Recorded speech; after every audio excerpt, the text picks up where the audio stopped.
Australia के शहर Sydney के मशहूर बॉन्डी बीच पर मुसल्लह हमलावरों की फायरिंग से 9 अफराद हलाक और 14 जख्मी हो गए हैं। जो जानकारी मिल रही है उसके मुताबिक एक हमलावर का तो पाकिस्तान से सीधा कनेक्शन दिख रहा है, यानी पाकिस्तान से आया हुआ था। हमलावर कौन है, कहां से उनका ताल्लुक है? शूटर का नाम सामने आ चुका है और उस शूटर का नाम है नावेद अकरम। भीड़ पर इसी नावेद अकरम ने अंधाधुंध फायरिंग की। कुछ लोग कह रहे हैं कि इसके अंदर पाकिस्तान का हाथ है। Pakistan is the hub and university of all the Islamic terrorist organisation. 75 years of independence, but Pakistan is still a shitty country. आतंकवादी थे जो फायरिंग कर रहे थे, उनमें से एक की पहचान भी होगी है, नावीद अकरम उसका नाम है। तो अब तो ये कंफर्म हो गया कि इमिग्रेंट ही है। अब इनका ताल्लुक जो है वो हमास से है, आईएसआई से। रियासत क्या होता है? दहशतगर्द होता है। That's very sad. मेरा एक विजन है पाकिस्तान के हवाले से कि पाकिस्तान को अपनी सरजमीन टेरर के लिए इस्तेमाल नहीं करनी चाहिए। क्योंकि बंदूक से गोलियां चलाने वाले 50 राउंड फायरिंग की गई है वहां पर। बड़े सुनियोजित तरीके से हमला किया गया है। हनुक्का के तहत यहूदी वहां पर इकट्ठा होते हैं, ये जानकारी सबको थी। Very sad. मैंने उस बच्ची से पूछा कि आपको पता है कि रियासत क्या होता है, तो बच्ची कह रही है रियासत दहशतगर्द होता है। लेकिन ये तो जो भी टेरर करेगा, और मेरी नजर में पाकिस्तान ये काम करता रहा है। ऑस्ट्रेलिया के सिडनी में बोंडाई बीच पर जिस तरह से आतंकवादी हमला हुआ है, मतलब सोचे 10 लोगों की मौत हो गई है। त्योहार का मौसम था और वहां पर चुन चुन कर यहूदियों को मारा गया। हेलो फ्रेंड्स, जय हिंद। हिंदुस्तान स्पेशल में आपका स्वागत है दोस्तों। ऑस्ट्रेलिया के सिडनी में रविवार को बोंडाई बीच पर एक हनुक्का समारोह में गोलीबारी की घटना ने पूरे ऑस्ट्रेलिया को हिला दिया। यहूदी समारोह के लगभग 2000 लोगों के बीच 2 हथियारबंद हमलावरों ने फायरिंग की, जिसमें कम से कम 12 लोग मारे गए और कई लोग घायल हो गए। यह हमला सिर्फ एक धार्मिक आयोजन पर हमला नहीं था, बल्कि यह सांकेतिक रूप से भी यहूदियों को निशाना बनाने वाला हमला माना जा रहा है। ऑस्ट्रेलिया की जनता और अधिकारियों के लिए यह एक चौंकाने वाला आतंकवादी और नफरत पर आधारित हमला बन गया। स्थानीय मीडिया और पुलिस सूत्रों के अनुसार हमले में शामिल एक हमलावर की पहचान 24 साल के नावेद अकरम के रूप में हुई है। पुलिस ने एक हमलावर को गोली मार दी, जबकि दूसरे को गिरफ्तार कर लिया गया है। अधिकारियों ने इसे आतंकवादी हमला मानते हुए जांच शुरू कर दी है। ऑस्ट्रेलिया के प्राइम मिनिस्टर एंथनी अल्बनीज ने इसे विनाशकारी आतंकवादी हमला कहा और यहूदी समुदाय के प्रति अपनी संवेदना जताई। उन्होंने इसे विशेष रूप से यहूदी समुदाय को निशाना बनाने वाला हमला बताया। ऑस्ट्रेलिया के सिडनी में बोंडाई बीच पर जिस तरह से आतंकवादी हमला हुआ है, मतलब सोचे 10 लोगों की मौत हो गई है। त्योहार का मौसम था और वहां पर चुन चुन कर यहूदियों को मारा गया। देखिए, अक्टूबर 7, 2023 के बाद ये जो दिसंबर आज 14 है 2025 में 2 साल बाद एक तरह से यहूदियों का जो त्योहार है हनुक्का, उसके अंदर बॉन्डी बीच के ऊपर जब वहां पर फेस्टिविटी का माहौल था, वहां पर आके ये 2 अज्ञातकारी टेररिस्ट जो है उन्होंने अंधाधुंध फायरिंग चालू कर दी थी। अब ये जो मात्रा थी, ये जो 10 लोग इसमें मारे जाने की सूचना आई है और 13 लोग गंभीर रूप से घायल है। अगर ये उसमें से एक ने यहूदी ने वहां पर जाके एक हमलावर से वो बंदूक छीन ली थी, अगर वो नहीं छीनते तो ये जो फिगर 10 का है ये ज्यादा हो सकता था। देखिए, वर्ल्ड ओवर जो है यहूदियों के ऊपर कंटिन्यूसली एक जो है आप हमास के जो लोग हैं वो कंटिन्यूसली उनको टारगेट करते जा रहे हैं।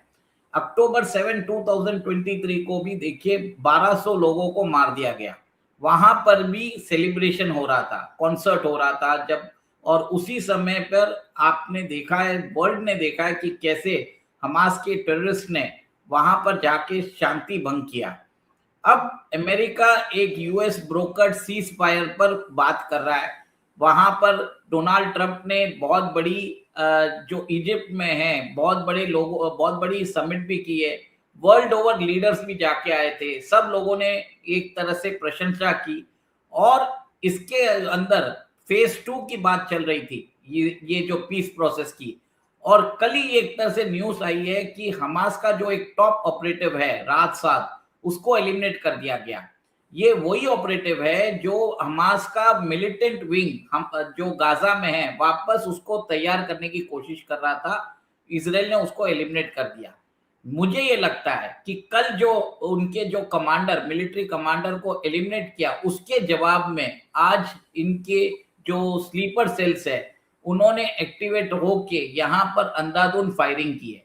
सबसे बड़ी बात यह है कि ऑस्ट्रेलिया के अंदर जो जिस हिसाब से अनकंट्रोल्ड इमिग्रेशन चल रहा है विदाउट एनी बैकग्राउंड चेक, तो कहीं ना कहीं आप ये देख रहे हैं कि जो वायरस यूरोप के अंदर पनप चुका है, सिमिलर वायरस जो है जिहादी रेडिकलाइजेशन का, it has penetrated Australia as well.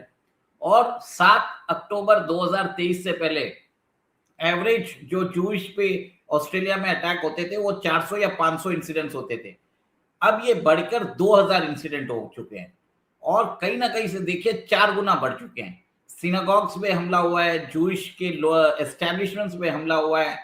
कहीं ना कहीं ऑस्ट्रेलिया को अब एक तरह से गहन विचार करने की जरूरत है। और जब एंथोनी एल्बनीज आए थे, उनकी लेबर पार्टी, बताया जाता है कि वो सॉफ्ट है इमिग्रेशन के ऊपर, उसके बाद ऑस्ट्रेलिया के अंदर अनकंट्रोल इमिग्रेशन चालू हुआ। अब जो 9/11 जो हुआ था अमेरिका में, सिमिलर चीजें, ये जो टेररिज्म के एक्ट्स है ये यूरोप में भी चल रहा है। फ्रांस के अंदर हमने देखा है कि कैसे चार्ली हेब्डो के ऊपर हमला किया गया, वहां पे एडिटर्स को खत्म कर दिया गया। फिर आप ये देखिए आज ये जो टेररिज्म है वो अपना पैठ ऑस्ट्रेलिया में ऑलरेडी कर बैठा चुका है। उमेश जी, यहाँ पर तो जो 2 आतंकवादी थे जो फायरिंग कर रहे थे, उनमें से एक की पहचान भी होगी है, नावीद अकरम उसका नाम है। तो अब तो ये कंफर्म हो गया कि इमिग्रेंट ही है। अब इनका ताल्लुक जो है वो हमास से है, ISI से है, ये तो एस्टेब्लिश हो जाएगा, क्योंकि बंदूक से गोलियां चलाने वाले 50 राउंड फायरिंग की गई है वहां पर। बड़े सुनियोजित तरीके से हमला किया गया है। हनुक्का के तहत यहूदी वहां पर इकट्ठा होते हैं, ये जानकारी सबको थी। तो इसका मतलब तो ये है कि जो इमिग्रेंट यहाँ पर एल्बनीज लेकर आए, उन्हीं में से एक ने हमले को अंजाम दिया है। देखिए, ऑस्ट्रेलिया के अंदर जैसे लेबर पार्टी है, ब्रिटेन के अंदर लेबर पार्टी है, वैसे ऑस्ट्रेलिया के अंदर भी अभी जो सत्ताधारी पार्टी है वो प्रो इमिग्रेशन है। वो एक तरह से वहां पर जो अनडॉक्यूमेंटेड वर्कर्स है, इमिग्रेंट्स है, इनको विस्थापित कर रही है। कहीं ना कहीं ऑस्ट्रेलिया को अब अपनी जो इमिग्रेशन पॉलिसी है उसको रिविजिट करने की जरूरत है। ये जितने भी लोग हैं, देखिए मेरा ये भी मानना है कि मैं इसमें मेंशन करना चाहूंगा पहलगाम इंसिडेंट का।